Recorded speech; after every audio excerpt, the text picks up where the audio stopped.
네, 안녕하십니까. 평생투자 파트너 회원관리팀입니다. 네, 저번 시간에 설명드린 핵심적인 부분들만 한 번 더 짚고 넘어가자면요. 우선 현재 시점에 고퍼주일 때 매매 시기를 측정하는 것이 그때 이제 현재 시점에 고퍼주냐 저퍼주냐를 따져서 당연히 체크를 해야 되는 부분은 위험할 수가 있고, 당연히 미래 실적에 대한 개선 부분을 확인하시자라는 측면에서 바라볼 수가 있었죠. 그래서 PER은 고퍼주에서 저퍼주로 가는 모습들이 눈에 띄게 보이실 수가 있겠고, 반대로 ROE는 대입을 해보자면은 성장하는 모습이 눈에 띄셔야 되고, 이런 모습들이 현재에서 미래로 수익 개선이 나오는 구간에서 움직임이 보이시겠고요. 예, 제가 잘못 건드려 가지고요, 죄송합니다. 그래서 그 부분들이 똑같이 PER을 접목을 해봤을 때 고퍼에서 저퍼로 내려가는 거, 그리고 ROE는 성장하는 폭, 그 성장 폭이 또 큰 종목이 수익 구간을 비교해봤을 때 저희가 다행히도 매수한 종목이 운이 좋게도 더 많은 수익이 좀 나왔던 모습들이 보여졌었고요. 이런 모습들을 이제 한눈에 딱 들어오신다면, 흐름을 한눈에 파악이 된다면 좀 또 여태까지 잘 따라오는 모습들이 보여지실 거고요. 이번 시간은 제가 예외적인 케이스 또 사례를 한번 찾아봐서 안내를 해드리겠다고 말씀드렸죠. 이런 부분들 저퍼로 내려갔고 ROE는 개선이 됐는데 주가가 오르지 않은 케이스였죠. 이 케이스가 발생할 수 있었던 거죠. 그래서 그런 예외들을 이번에 한번 조선업종의 업종에 대한 어떤 특성들을 비교를 같이 해보면서 설명을 드리고자 합니다. 네. 우선은 조선업종에 저번에 설명드렸던 경쟁사 비교를 누르셨을 때 저는 현대미포조선을 좀 설명드리려고 했거든요. 현대미포조선의 경쟁사 비교를 누르시면은 현대중공업과 삼성중공업, 그리고 대우조선해양, 이렇게 경쟁사가 비교가 되고 있고요. 네, 그래서 조심해서 바라봐야 되는 예외적인 케이스가 지금 해당 업종에서 설명을 드리려고 하는 것인데, 조선 업종의 현대미포조선을 예를 들어서 설명을 드리자면요.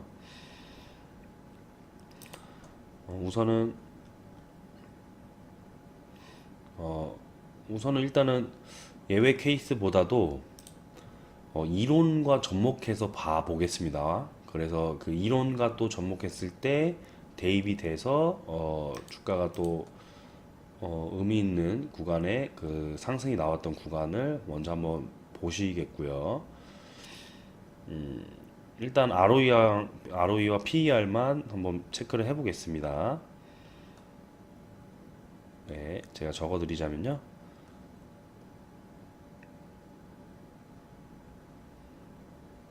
2013년도에 ROE, 2014년, 15년, 16년, 17년, 그리고 18년, 19년 예상치가 나와 있고요. 네, 그 구간에서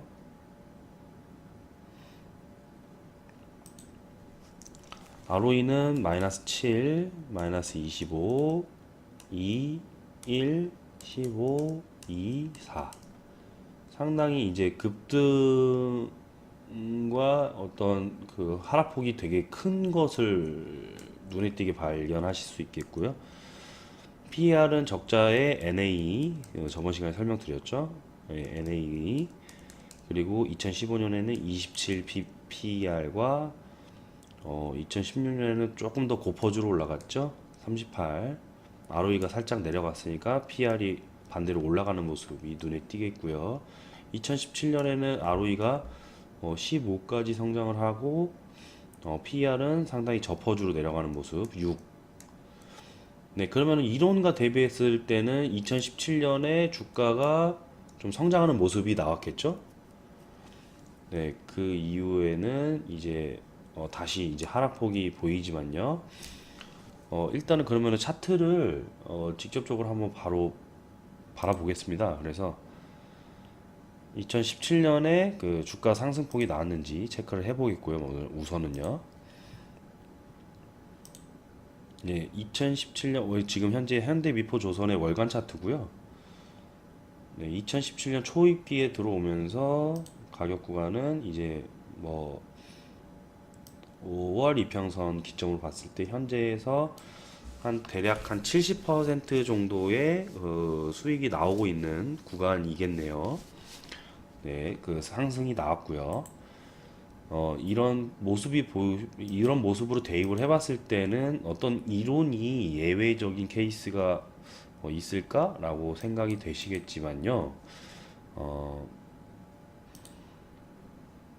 어, 그, 예, 예외로 바로 말씀드리기 전에 그 조금 더 경쟁사 비교랑 대입을 해봤을 때 저번 시간처럼 대입을 해보자면 현대미포조선은 지금 현재 2017년에는 개선치가 나왔지만 2016년에는 오히려 ROE가 소폭 하향하고 PER은 고퍼주로 올라가는 형태. 그러니까 투자가 조금 불가능한 그런 구간이었겠죠. 네, 근데 반대로 이제 경쟁사 비교를 해봤을 때요. 제가 미리 찾아봤는데 현대중공업에서 현대미포조선보다도 지금 현재 그 현대미포조선은 63 PER을 기록하고 있고 현대중공업은 21 PER을 기록하고 있죠. 예, 저번 시간에는 그 오히려 고포주를 택해서 개선이 되는 구간에 들어갔던 모습이 있었고요. 현대중공업의 2016년을 비교를 해볼게요. 현대중공업의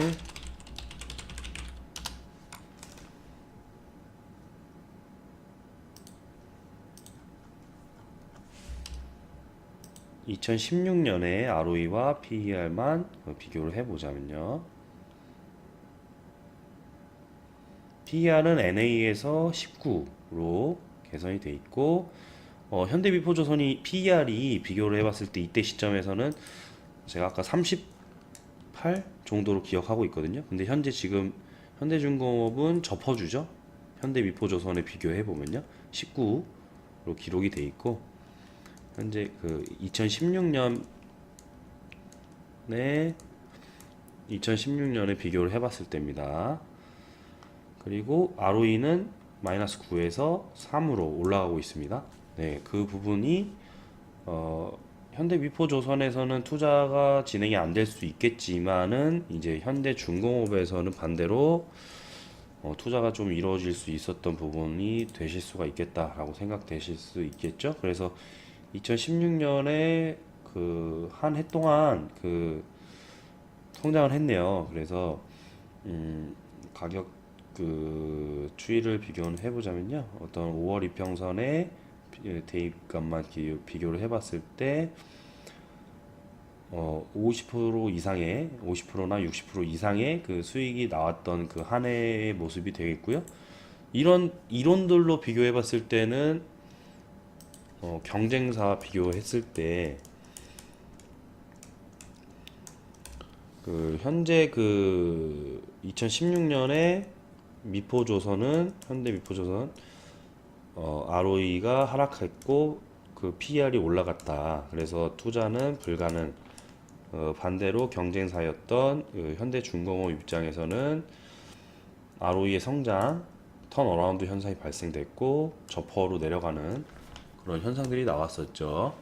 그래서 아무리 이제 그 현대미포조선이 그 현대중공업의 계열의 조선 업체이지만요, 투자 가능 시점만 따지고 봤을 때 이론과 접목을 해봤을 때 대입해서 적용이 될 수 있었던 그 수익 구간 확인할 수 있었던 부분들, 네, 대입을 해봤을 때 이론이 접목이 되는 부분들 먼저 확인을 하셨고, 그리고 지금부터 예외 케이스를 좀 말씀드리고 싶은데요. 그 현대중공업이 2016, 15년, 16년 구간에 이제 마이너스 적자, ROE도 마이너스를 보였던 구간에서 마이너스 9에서 3으로 올라갔었죠. 그래서 턴어라운드 현상이 다 발생되면은 좀 의미 있게 바라볼 수 있다라는 측면, 이 이론과 그 현대 미포조선을 같이 대입을 해봐서 안내를 드리자면요. 지금 예외 케이스를 바라보고 있습니다. 2014년과 2015년 사이죠. 제가 적어드리겠습니다. 2014년, 15년 사이에 ROE가 마이너스 25. 근데 이제 2015년에 턴어라운드 현상이 발생됐다고 볼 수는 있죠. 그리고 PER도 NA에서 이제 27로 보였던 현상이고, 아까 말씀드렸다시피 2016년에는 38 PER을 기록하고 있고요.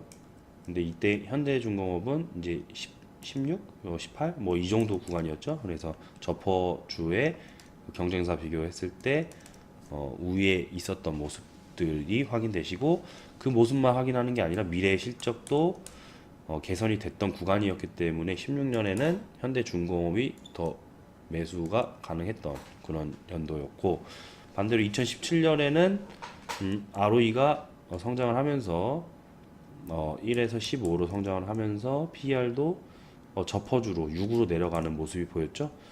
네, 근데 이런 그 정상적인 궤도의 그 대입보다도요, 제가 말씀드리고 싶은 것은, 이런 정상적인 대입을 해본다고 가정을 했을 때 일단은 2014년도와 15년도가 좀 주목이 되실 거예요. 그래서 ROE가 마이너스 25에서 2015년에 이 ROE가 2로 성장됐던 부분이 PER도 이제 저퍼로 내려갔던 부분이 이론적으로 접목이 된다면 2014년, 15년 사이에는 15년도에는 주가가 올라가야 되는 부분이 당연히 예상이 되시겠죠. 근데 반대로 2014년, 15년 사이에 올라가는 부분을 대입을 똑같이 해봤을 때, 지금 현재 좀 제가 그려드리자면 여기가 2014년, 여기가 2015년입니다. 오히려 주가는 하락을 하고 있죠. 그리고 2015년, 16년 사이에도 소폭 더 하락을 했고요. 네, 이런 모습들이 보여지죠. 반대에 대한 케이스가 적용이 되는 거죠. 정확하게 말씀드리면, 네, 그 부분에 대해서 제가 설명을 좀 드리고 예외 케이스가 있다라는 부분도 좀 확인을 하고 싶어서 제가 설명을 드리려고 합니다. 그래서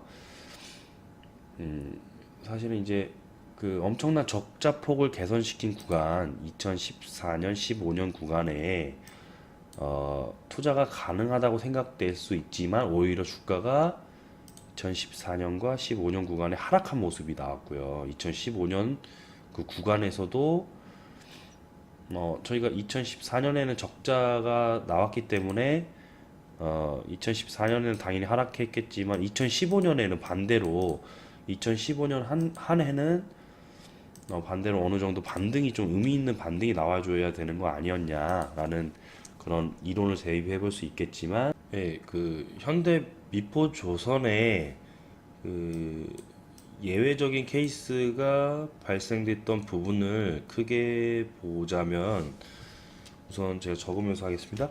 그 2015년, 16년 구간에, 2014년 구간에 마이너스를 기록했던 부분이 이제 턴어라운드가 돼서 ROE가 2 구간으로 돼 있었던 구간이 있고, 다음 연도 2016년에는 오히려 하락을 해서 1점 몇으로 아까 제가 체크를 해드렸죠. 네, 2016년에는 그래서 오히려 미래 실적이 줄기 때문에 예를 들어서 2014년에 하락이 보였다가 2015년에 그 턴어라운드 현상 때문에 오히려 소폭 상승을 했고, 반대로 2016년에 하락을 보이기 때문에 다시 하락한 거 아니겠냐라고 이게 조금 디테일하게 따져서 분석을 할 수도 있겠지만요. 제가 사실 이런 부분을 짚고 넘어가는 것이 아니라 전체적인 흐름에 대해서의 하락이죠. 네, 전체적인 부분에 있어서의 하락이 대입을 해봤을 때 왜 조금 의미 있게 적용을 해볼 수 있었냐면요. 사실 이 구간에서 엄청난 적자를 개선을 했거든요. 네, 2015년에 들어오면서 사실 그러면 다른 업종들을 비교해 봤을 때는 주가가 상당히 많이 반영이 돼서 주가가 상당히 상승을 많이 했었던 부분들이 보이셨을 텐데 이렇게 짧은 시기에 어떤 반등만 나왔고 그리고 하락이 폭이 더 컸다는 것은 조금 당연히 예외 케이스라고 생각을 하실 수가 있겠죠. 예, 디테일한 어떤 ROE도 중요하겠지만요. 턴어라운드로 개선이 됐다가 다시 하락을 하니까 주가가 상승 나왔다가 하락하는 모습이 뭐 정확하게 따지면 대입이 될 수 있겠지만 어떤 전체적인 하락의 모습을 더 확인해 보실 수 있고, 그리고 제가 사실 말씀드리고 싶은 부분들이 이 2015년 구간에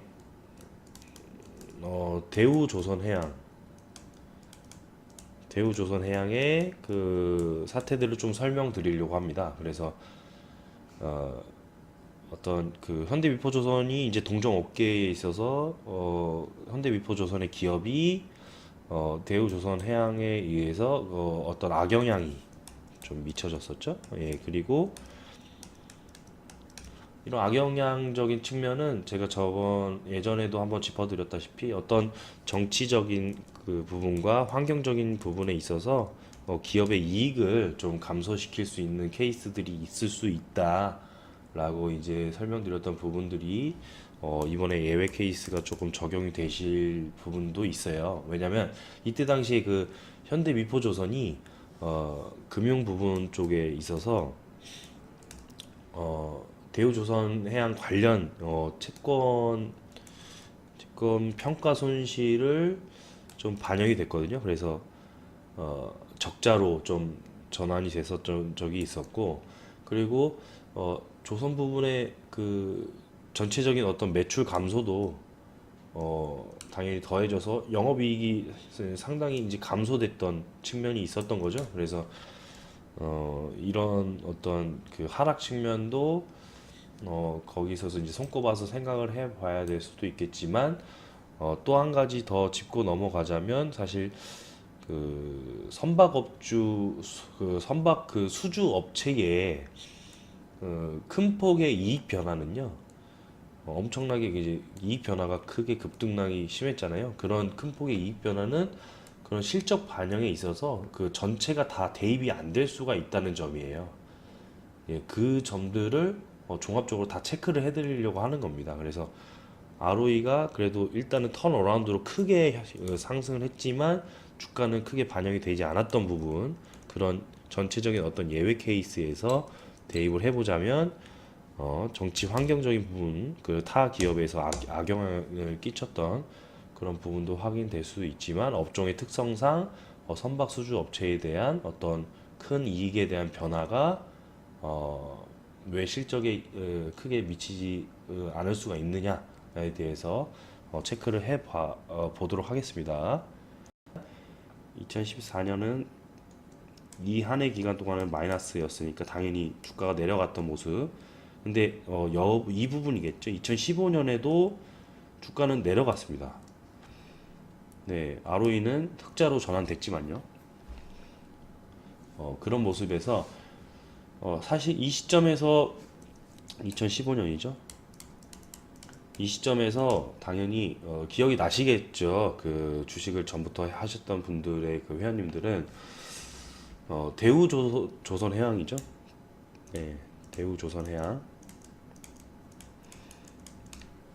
대우조선해양의 어떤 사태를 체크해서 넘어가 보셔야겠죠. 근데 우선은 일단은 최근에 대우조선해양은 473일 만에 그 주식 거래를 재개했지만요. 시장의 반응이 조금 냉담한 모습이 보여줬던 그런 모습이 보여지고 어찌됐건 이제 이 시즌에 걸쳐서 어, 2014, 15년 이제 중반기, 하반기 이후의 모습을 제가 그때 모습이 그려지는데 이때 이제 대우조선해양의 직접적으로 제가 대우조선해양을 보면서 아까 경쟁사 비교에도 있었죠. 대우조선해양.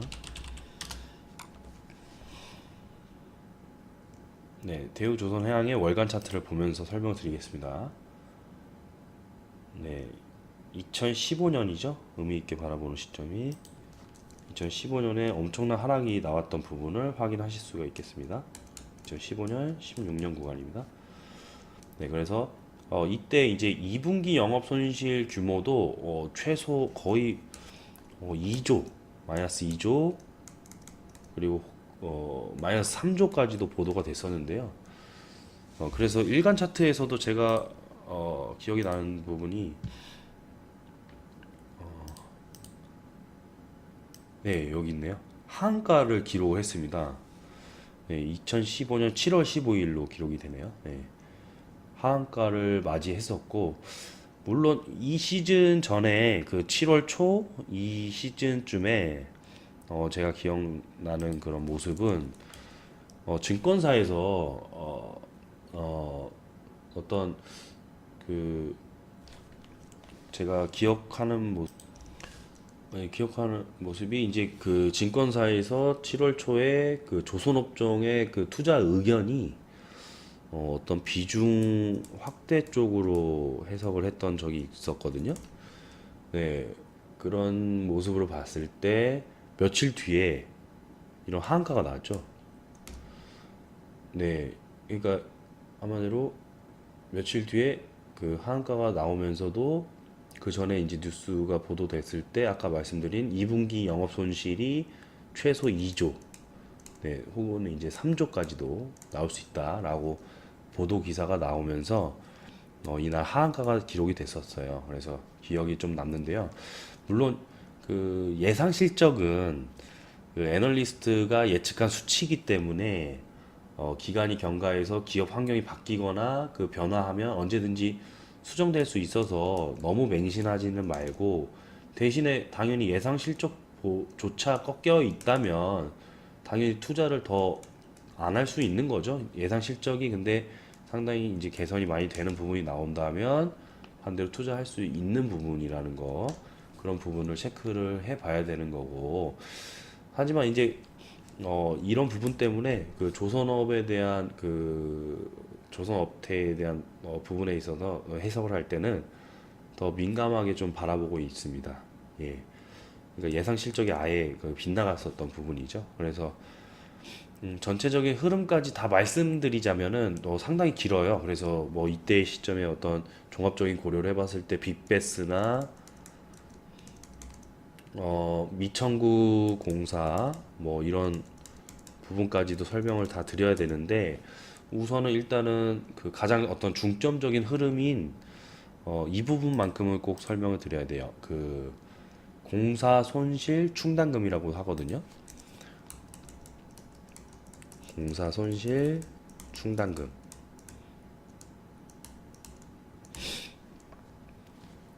네, 이 부분을 한마디로 이 구간의 실적에 이 구간 전부터도요.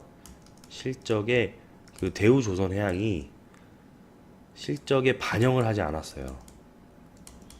그래서 나타난 사태인데요. 일단은 이렇게 말만 들어봤을 때는 그 결론적으로 먼저 말씀드렸을 때는 이해가 잘 안 가실 거예요. 근데 조금 풀어서 설명을 드리자면 일단 대형 조선사는요. 그 조선사는 그 배를 만들 때 주문자에게 당연히 맞춤 의뢰가 오면 그 맞춤 제작을 해줘야겠죠. 예, 그 욕구 충족을 해줘야겠죠. 그런 부분에 있어서 어, 배를 만들 때 주문자에게 맞춤 제품을 생산을 해주는데요. 뭐 예를 들면 그런 거죠. 그러니까 뭐 바다에 그 밑에 석유를 캐고 싶으니까 해양 플랜트 설비를 좀 해달라. 예, 그리고 혹은 뭐 나는 배에다가 컨테이너를 싣고 다니고 싶은데 그 컨테이너를 그 제작할 수 실을 수 있게 컨테이너 수주를 요청하는 경우도 있고, 그리고 당연히 이제 기름도 실을 수 있겠죠, 유조선. 네, 그런 부분들 때문에 주문자 맞춤 제품을 생산을 하다 보니까요, 그때그때마다의 어떤 수요가 달라서 어떤 수정과 어, 그리고 보완을 또 해야 되는 부분들이 많이 발생이 되는 거예요. 그래서 수정과 보완이 될 때마다 금액이 엄청나게 비용이 발생이 됩니다. 그래서 그 조선사는 이런 비용이 발생될 때를 대비를 해서 미리 어떤 금액을 모아둡니다. 그 비상금을. 네, 그 금액이 이 공사 쪽에서 이제 수정 보완이 이루어질 때는 공사 손실 충당금이라고 하거든요. 네, 그래서 이런 부분들을 미리 대비를 해놔야 된다는 거죠. 바로 공사 손실 충당금을요. 상당히 큰 돈이 발생되기 때문에 실적에 한 번에 반영이 된다면 마이너스를 기록할 수도 있어요. 네, 그래서 충분히 마이너스도 될 수 있기 때문에, 그래서 공사 손실 충당금은 그 되게 분기별로 쪼개서 나눠서 실적에 반영을 해놔요. 그러니까 분기별로도 그 말뜻은, 그러니까 예를 들면 월급이 예를 들어서 400만 원인 그 어떤 가장이 있겠고요. 그리고 그 월급이 예를 들어서 400만 원이라고 했을 때 미리 고정 지출란에요. 고정 지출란에 100만 원씩 빼놓는 거죠. 네, 그래서 300으로만 그 나중에 계산을 해서 뭐 소비나 뭐 소비 꼭 필수적인 또 소비 패턴이나 이런 가계부를 쓰듯이 고정 그 지출란에 100만 원을 계속적으로 빼둬서 비상금을 모아둬야겠죠.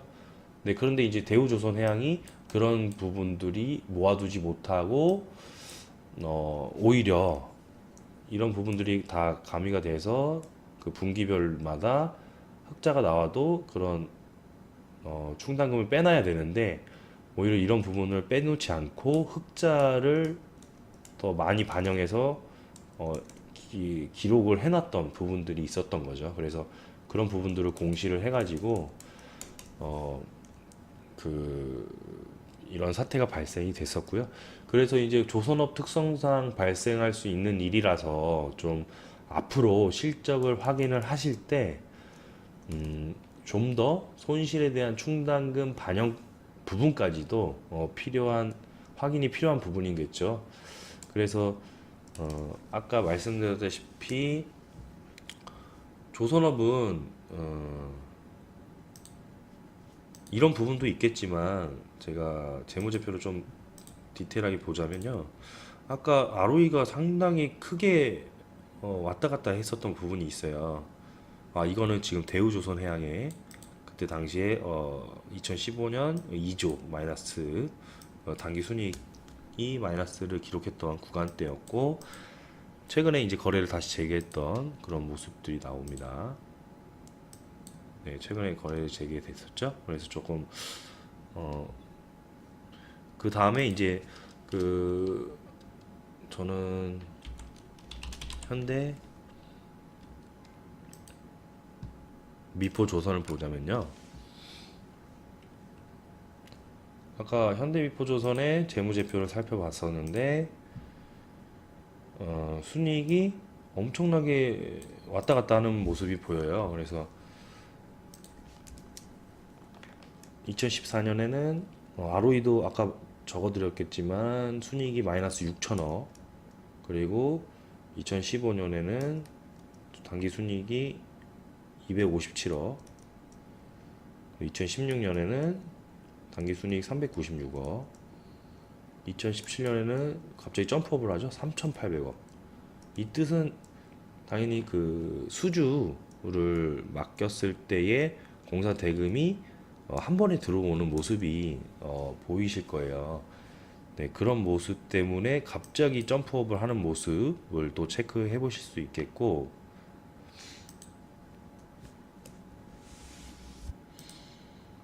네, 그 대우조선해양은 그때 당시에 이제 미천구 공사라고 제가 아까 말씀드렸는데, 어, 그 순이익이 마이너스 2조를 넘어섰을 때는 사실 조선사가 이렇게 그 예를 들어서 주문 제작을 의뢰했던 그 분들이 그 돈을 납부를 할 때 선수금을 당연히 처음에 짝수를 하고 그 다음에 중도금이 있겠고 어떤 나머지 잔금처럼 돈을 나눠서 내겠죠.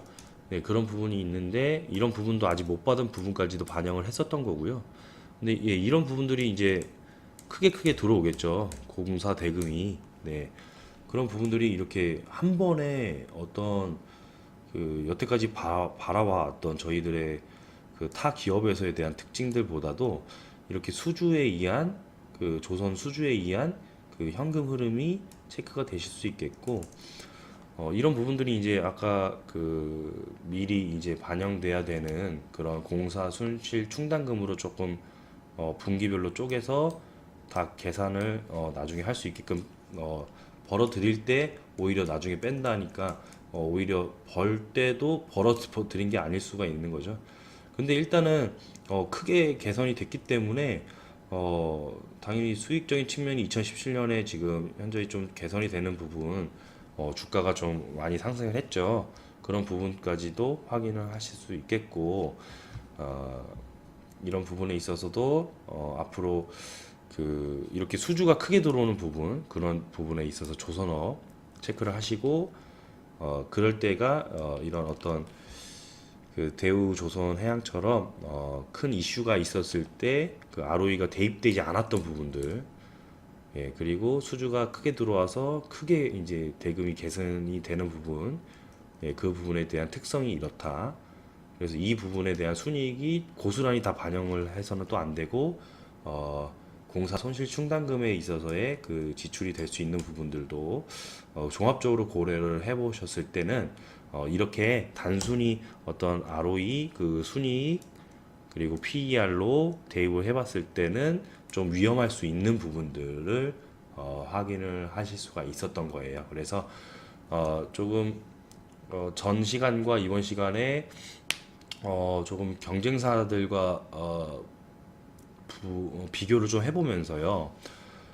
조금 더 자세하게 좀 비교를 해보고 어떤 조심해야 될 부분, 예외 케이스도 방금 좀 알아봤었는데 이 정도의 그 회원님들께서 주식을 처음 접하셨을 때 제가 안내드리는 그런 내용들을 보시고 이 정도의 시간이 좀 길러지신다면은 사실 앞으로도 저희가 추천드리는 종목들에 있어서 조금 경쟁사 부분들 그리고 같은 업종들과 대비를 해보셨을 때 미리 공부를 하실 수가 있는 거죠. 예. 꼭 원격 그 지원 상담이나 뭐 정확한 상담을 드리기 전에도 저희가 호흡을 길게 맞추는 회원님들이 그런 모습을 보이는 것처럼 네, 회원님들도 이런 부분들에 대해서 저희가 확인을 했던 그 과정과 동일하게 한번 대입을 해본다면요. 상당히 좀 맞아 떨어지는 부분들이 많이 보이실 거예요. 그래서 그런 부분들을 좀 그 시간이 나실 때마다 한번 체크를 해보시고요. 유튜브 컨텐츠와 이제 저희가 그 문자 서비스나 이제 매매 안내를 드리는 부분에 있어서요. 이런 부분들이 이제 하나하나 회원님들께서 내 것으로 소화를 시킨다면은 상당히 서로 이제 교감할 수 있는 부분들이 많아지는 거죠. 그래서 저희가 추천드린 종목이 이해가 되실 거고 그리고 그때 상황에 맞춰서 수급이라든지 그 지수 영향이나 실적, 그 다음에 기술적 분석 이런 부분들이 하나하나 저희가 안내해드린 부분들이 대입이 되고 그 부분들이 종합적인 그 이해 상태가 더 된다는 것이 상당히 이제 좀 눈에 띄게 개선이 되셨다면은 저 또한 상당히 보람을 느낄 수가 있겠습니다. 그래서 어, 여태까지 좀 경쟁사 비교를 예외적으로 조금 더 해봤었고요. 그리고 어, 다음 시간에 맞아 이제 PBR에 대해서 설명을 더 갖는 시간을 또 갖도록 하겠습니다.